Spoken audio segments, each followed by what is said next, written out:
Hi, this is Kenny Albert. You're listening to the Broadway Hat Podcast with your host, Kyle Hall, the #1 podcast for all things Rangers hockey. Welcome back to the Broadway Hat Podcast. I'm your host, Kyle Hall, and what a disappointing and embarrassing Game 7 for the New York Rangers. This season that had so much highs and so much lows. I feel like, going into Christmas, the Rangers, or not even Christmas, the Trouba hit and helmet toss, they were struggling so much, and they turned the whole season around. And then you pick up Tarasenko and Patrick Kane, and this team you thought was going to make a run. And this team is so far from where I thought they were going into this playoffs. And I know the Devils weren't a great matchup for them. It was a team that I think had the Rangers' number, obviously, all season long, and the speed was a huge factor. I think Carolina would have been a much better matchup for the Rangers in the first round, but it was one of those thoughts that if they can get through this New Jersey team, they can go on a run. And after the first two games, I didn't think there was going to be an issue. They dominated those first two games. It's okay. The Rangers are, they're a playoff-proven team, and they're going to dominate the Devils, or they're going to, take the series pretty easily.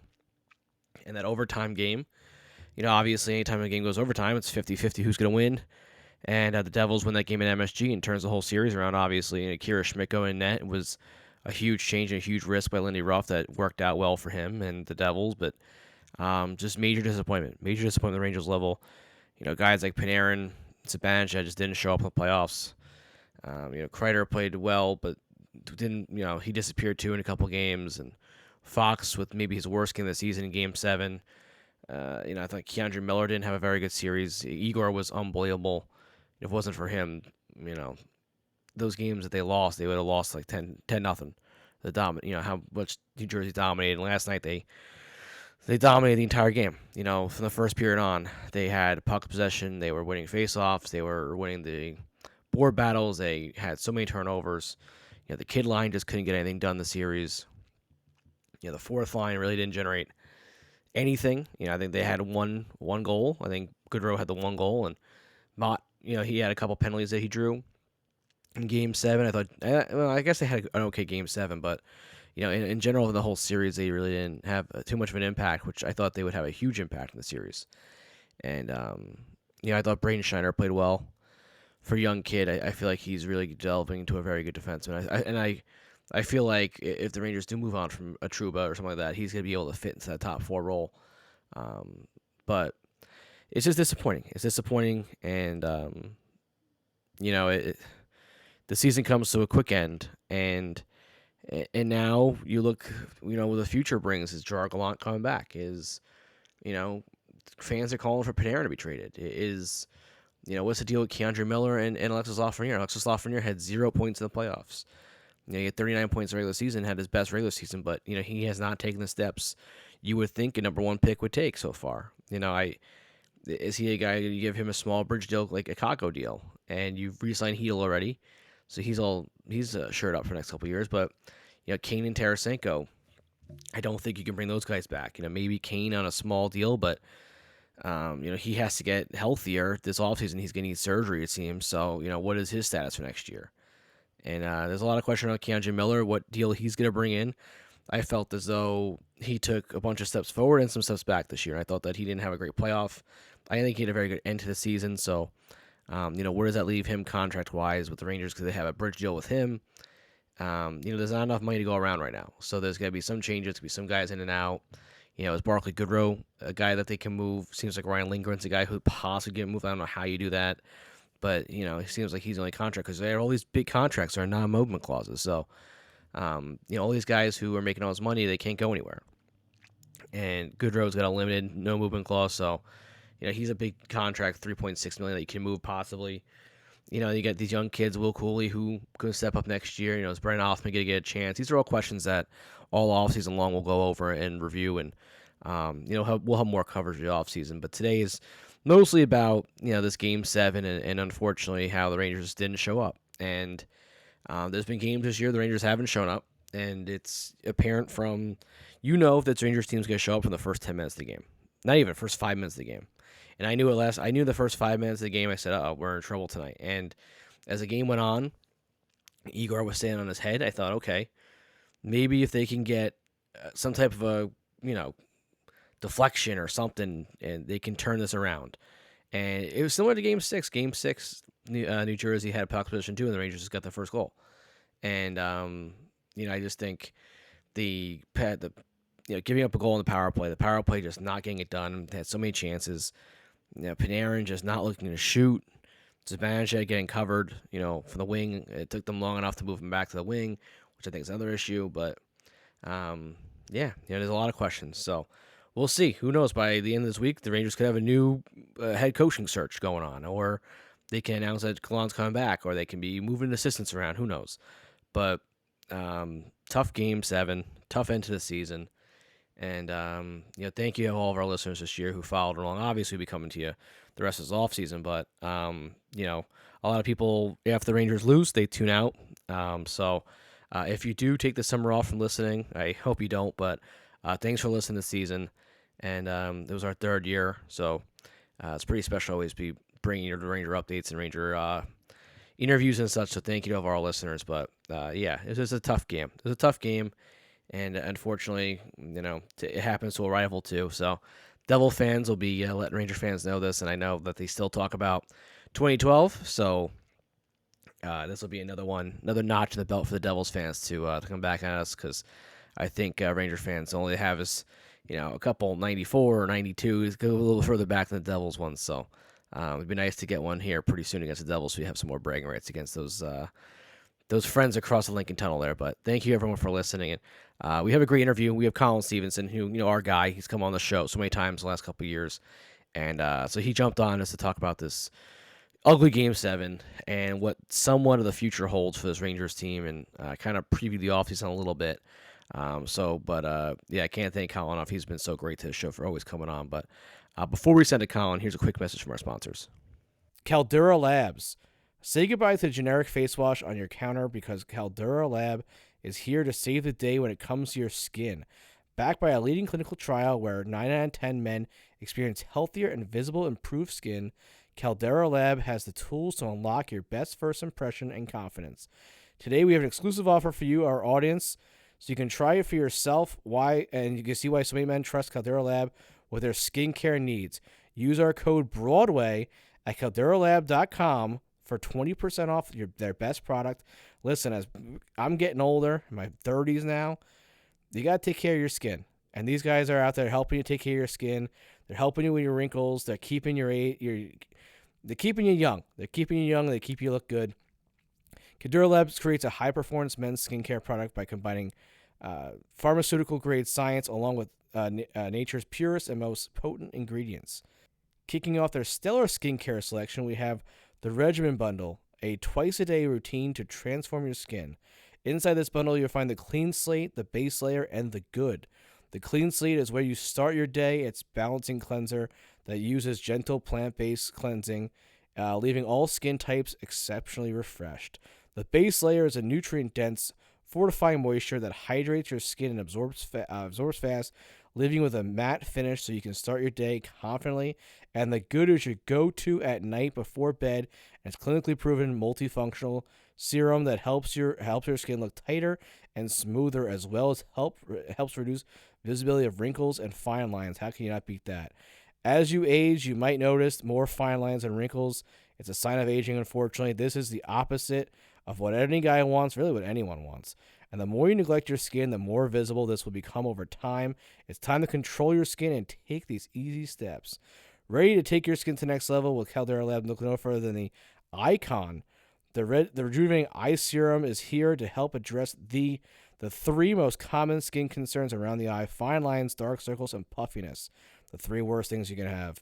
Committed to transparency, sustainability, and excellence, Caldera Lab is on the mission to better men's skincare around the world, priding itself on clean ingredients and doing right by its customers and planet we live in. Caldera Lab is certified B Corporation, as well as a member of the 1% for the planet. Through uncompromised craftsmanship, exceptional ingredients, and rigorous transparency, Caldera Lab is here to upgrade your skin and confidence. So make sure to get 20% off today by using our code BROADWAY at calderalab.com. That's 20% off at calderalab.com by using the code BROADWAY. And we're also joined by our friends over at Kanzuri. Fellas, have you ever wished you were a little bit taller? Maybe you matched on Tinder and her profile said must be 6 feet tall. Maybe your date wears heels and you just can't because you're just not, or she just can't because you're just not tall enough. Well, Short Kings, today's sponsor, has you covered. Kanzuri makes shoes that make you up to 2.8 inches taller without anyone noticing. Look, girls get heels, makeup, and push-up bras. Why can't men get a boost in confidence as well? We're all the same height laying down, if you get what I mean. For a limited time offer, our listeners can get up to 15% off every order when your code BROADWAY at kanzuri.com. The site is already 30% off, so with our code, you save an extra 15% off. That's 45% off your entire order. You're basically getting these shoes for free. So make sure you go show the support to the show and go check out kanzuri.com. That's CONZURI.com and use the code BROADWAY. Listen, if you can get a little extra edge in the dating game, I'm out of it way now. I don't even want to think about getting into a dating game ever again. But listen, if you're in there, you're looking for make a good impression, or maybe you're taking a picture with some of your guys at home. Listen, all my friends at home are over 6 feet tall, so maybe the next group shot I have to get these shoes on to make sure that I can fit in a little bit. They don't have to adjust the lens at all. But make sure you go on there, check them out. Not only does Kanzuri shoes make you up to 2.8 inches taller, but they're also incredibly stylish and comfortable. These are not all-man shoes. They're not Velcro shoes. They're not ugly, ugly shoes. You'll get compliments in them. Even if they don't even make you taller, you get compliments no matter what. They have styles for every occasion, smart, casual, sporty, you name it, they got it. The height insoles are actually built into the shoe, so no one can tell that you're hiding some secret height boost in there. The brand is also hidden on the shoes and the packaging, so it's literally the ultimate height hack. Life short, you don't have to be. It's time to level up the playing field, my guys. Maybe update that dating profile to 6 feet. Kanzuri is an absolute game changer for you in your dating life and your regular life in general. So make sure you go on the website, use our discount code BROADWAY, save that 15% off. You get that 45% off total. Like I said, it's basically free, so make sure you go check it out. Kanzuri.com, CONZURI.com, and make sure you use that code BROADWAY today.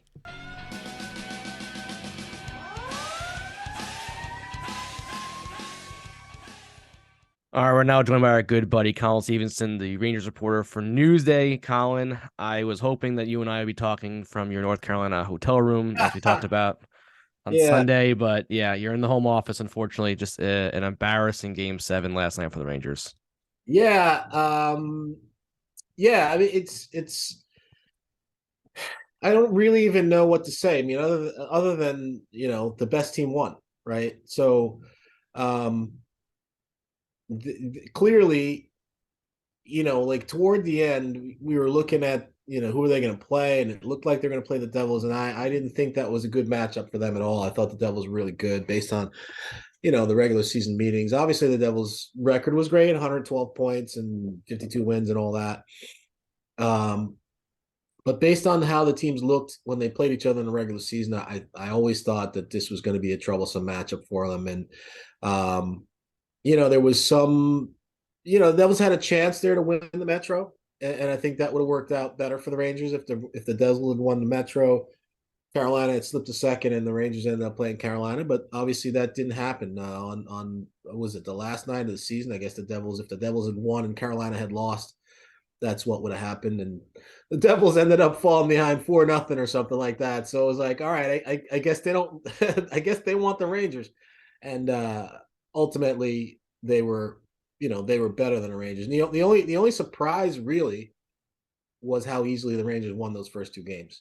When you look back at that, you say, I didn't see 5-1 coming in game one, and then it was 5-1 again in game two. And it was like, all right, well, maybe the Rangers will just sweep this.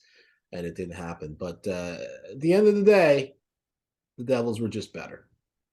I'm with you. I thought Carolina was a better matchup. Just like you said, from the regular season, how they matched up, the speed-wise, the Rangers couldn't catch up to the Devils' speed all season long. But games 1 and 2 happen, and the Rangers dominate most of the games. Yeah. And then all of a sudden, game 3 comes along. They lose an OT. Okay, whatever.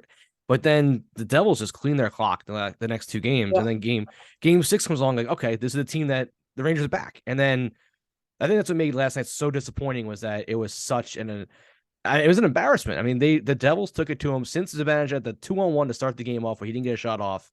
Yeah. Literally from that moment on, the Devils dominated play. The whole first period was in the Rangers zone. Yeah. I mean, the thing is, but it was like that in game 6 also. In game 6, the Devils were dominant at the start of the game. And what changed it was all the power plays, right? I Hmm. mean, they kept taking penalties and kept putting the Rangers on the power play. And, they made some changes on the power play. They put Tarasenko on the first unit, and they got a power play goal, in their second attempt. And they generated a ton of momentum off of that power play. And so that's what turned it around in game 6. But, um, in game 7, they got a couple of they had 3 power plays in the first period and weren't able to A, not score, and B, not generate, any kind of momentum off of those power plays. And to me, that was the difference. Now, um, you know, Gallant in the game, in his press conference after the game, I said, well, what changed from Saturday to Monday? And he said, well, basically the first goal. And I guess that was and it's a fair point. The first goal was a backbreaker. You're on the power play. You have Adam Fox, in complete control of that puck, and he gets it stolen from him, and you end up giving up a goal, and that really kind of, that was the momentum changer. That was the backbreaker almost, and so that's, if you want to look at a moment, then that would be the moment that you would look at. But ultimately, you lost to a better team. What are you going to say? Yeah, and I think the Fox play was it's so I understand what he was doing, right? Lindgren was going off for a change. He's trying to get the first unit on there, so he's holding the puck. But I mean, the series had 8 points. He was good the entire series for Fox, but game 7, he was awful. I mean, there were so many times that he pinched in and missed the puck, or someone danced by him for 2-on-1s. And I mean, I thought that that happened a lot. I feel like in game 7, the breakouts for the Devils and Rangers, there was always a breakout for the Devils. The Rangers had such a tough time breaking out of their zone the entire series. Yeah, no, I mean, I think, well, in game 7, you know, uh, if that goal happens in the first period and you have time, maybe it's a different story. But when the goal happened in the second period, now you're down 1-0, and it's the second period, and I think the Rangers, felt the need to be aggressive and felt the need to pinch and do all those things, and that's why there were so many 2-on-1s and odd man rushes, the rest of the game, because the Rangers knew they were in a hole and they had to try stuff to get out of it. So once that goal happened, yeah, it did change the game. You know, it's hard to come down on Adam Fox though, right? Because of what he means to the team and what he's given to the team. I mean, it's similarly hard for me to come down on a guy like Artemi Panarin, who had no goals and 2 assists in the series, and I'm sure a lot of people are looking at him saying, "Wow, he was terrible," and this and that and that. They're not there without these guys. You know what I mean? They're not. They don't even make the playoffs. If not for guys like Panarin and Fox. So I mean, it's hard to it's hard to come down on a guy for a mistake, a bad decision, or whatever, because you got to look at the bigger picture and see what did this guy give you over the whole the total whole season and stuff like that. So, but yeah, if he ended up not having a good game, Fox, but you know But he uh showed up the rest of the series, though. He wasn't yeah, the problem. He was yeah, a guy no, like yeah, Panarin. You yeah. talk about Panarin. I mean, he had the 2 points in game 1, and then he didn't put up anything the rest of the series. And I understand, that he was getting thrown the Heischer line at him and everything else. And Gallant tried to move the lines around to give him a better matchup. But even on the power play, he couldn't find anything either. Yeah, I mean, he had a tough series. What I got to tell you, the question that you have to ask with him now is he a regular season player and Hmm. not a playoff player? I mean, I think it's two playoffs in a row now where when they're eliminated, you're looking at him saying we didn't get enough out of him, right? And I think it was to some degree unfair last year because he played 20 games, he had 16 points. I mean, no, it's not a point a game, but it's a lot of points, and he had that game winner in game 7 in the first series against Pittsburgh. So I thought to some degree, questioning Panarin or criticizing Panarin for not producing enough last year was probably a little bit harsh. But now you come back with this year and it's 2 points in the first game and 0 points in the next 6. And I think it's fair to look at that and wonder, like, okay, they'll make the playoffs again next year. You know, But what's going to happen when they do? I mean, is this guy going to be able to produce in the playoffs next year, or is he just not a playoff player? Yeah, and the other guy who again, unbelievable season, had one big game was Mika. And I know last year he got to a slow start too, and finally that game 6. And I even tweeted out, I'm like, hey, maybe get some deja vu here, and Mika gets a big game 6 going and rolls into game 7. He did that with big game 6. But game 7 again, he was shut down, and a guy who I mean, if the Rangers go as Mika goes, really, when he Yeah, gets hot, the Rangers get hot. So yeah, having him and Panarin kind of stymie the entire series, obviously. I mean, the rest of the team, the kid line didn't do much, but it was tough seeing Mika kind of get shut down there. yeah. I mean, at the end of the day, uh, you got to take your hat off to Lindy Ruff, right? Because here's a guy who, when he was the assistant coach for the Rangers, was like a whipping boy for Ranger fans on social media. I mean, like people hated this guy. This guy is terrible. He's terrible. He's terrible. He's the worst, worst, the worst. Goes to the Devils, right? And they lose, and they're down, and they're not good. And the fans there are fire Lindy, all that, and who's laughing now? You know what I mean? Like he's obviously he knew the Rangers very well. Um, there's a bunch of guys that are still on the Rangers team that he coached and he was around, so he knew, he had intimate knowledge of the Rangers and what made the Rangers go and how to counteract that. And you know, let's not overlook the fact that he made a goalie change after game 2, right? So I remember when he started Akira Schmidt in game 3, I'm looking at it going like, this smacks of desperation. I don't really see how this is going to change anything. And, it changed everything. So, hats off to Lindy Ruff. I mean, great job by him in the series. Yeah, he went from not being able to run a Rangers defense to now shutting down the Rangers in this giant offense. Yeah, I know. Yeah, yeah, yeah. Right. I mean, like, that was the thing. People hated him when he was on the Ranger staff, and now, you should hate him even more. Yeah, so with the Ranger staff now, what's the chances we see Gerard Gallant return? All of a sudden, the Quinville rumors are starting. It seems like the Sharks are circling here around him. Yeah. You know, I don't see how he survives this one, to be honest with you. Unless they decide, let's do what everybody else does and start the season with him and make a change in season if necessary. But no, I don't. Yeah, I think he was, he's a good coach for them for the time he was there. I don't want to say was in the past tense, but he's still the Rangers coach as of you and I speaking right now. Um, but yeah, no, I am assuming that the chances are better than 50-50 that he's goner. So but he did what he was supposed to do in the first year. And then I don't know. I mean, it just wasn't the same this year. I mean, it's sometimes it's like that. Sometimes you catch lightning in a bottle one year, and then the next year it just it's just not the same. And if you look at their team too, you don't have a big injury that you can blame anything on. I mean, like Ryan Lindgren was probably the one guy that missed a bunch of time.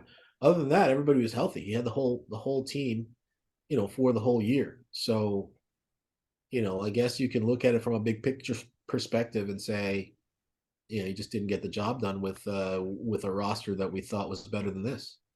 Do you see a big roster shakeup this offseason or no? I don't see how they could shake it up. Like, and no, I don't. The short answer would be no. I don't see how they can shake it up. I think what you do, if you're Chris Drury, is you try and change the coach and change it up that way. The old you can't fire the players, so you fire the coach kind of thing.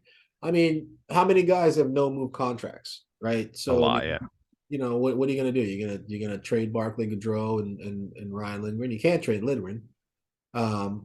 So I just don't see where they can go to kind of shake the whole thing up. I mean, they just, the cap being what it is, their payroll being what it is, I just don't see it. So I think the easiest thing to do is change the coach and see if that changes anything.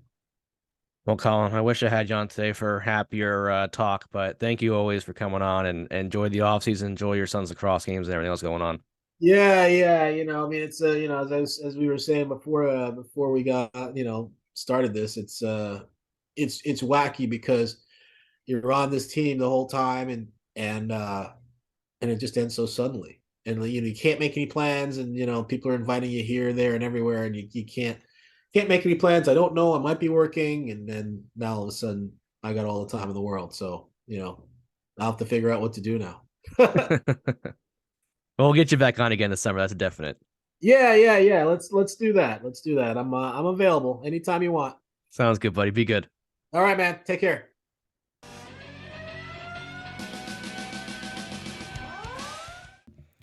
Thanks so much to Colin for coming on. All year long, that guy's been great coming on. Whenever I text him, he's always right there to come on. And I joking around with him. We were texting over the weekend, and I was saying I really hope we're doing this interview from a hotel room in Raleigh.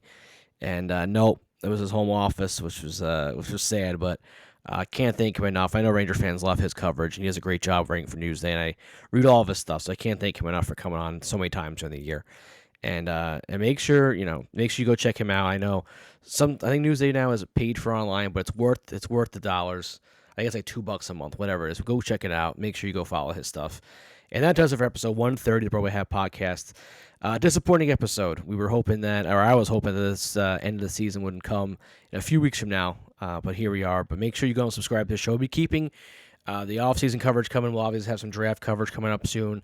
So make sure you continue to follow the show and subscribe to the show on Apple Podcasts. Make sure you leave us a 5-star review there, because every 5-star review we do receive, $1 is donated to Alex Lemonade Foundation. So make sure you go on there and help an amazing cause by leaving a 5-star review. Also, subscribe to the show and leave us a 5-star review on Spotify. You can find the show on Google Play, Pandora, Spreaker, Amazon Music. Anywhere you get your podcasts, you can find us there. Make sure you go and follow the show on Twitter at Broadway Hat Pod. You can find me on Twitter at KHallNY for all New York Ranger updates. I'll also be keeping you updated on the Hartford Wolfpack, who are still in their playoffs right now, and also the Jacksonville Icemen, who are still there. So a couple of Ranger affiliates there still alive in their playoffs right now. So that'll be my new focus for the hockey season, is watching those two teams. Make sure you go and follow the show on Facebook and Instagram at the Broadway Hat Podcast. And thank you guys for listening so much this season as well. And we'll be bringing you great coverage all off season. But thanks for listening. We'll see you next week.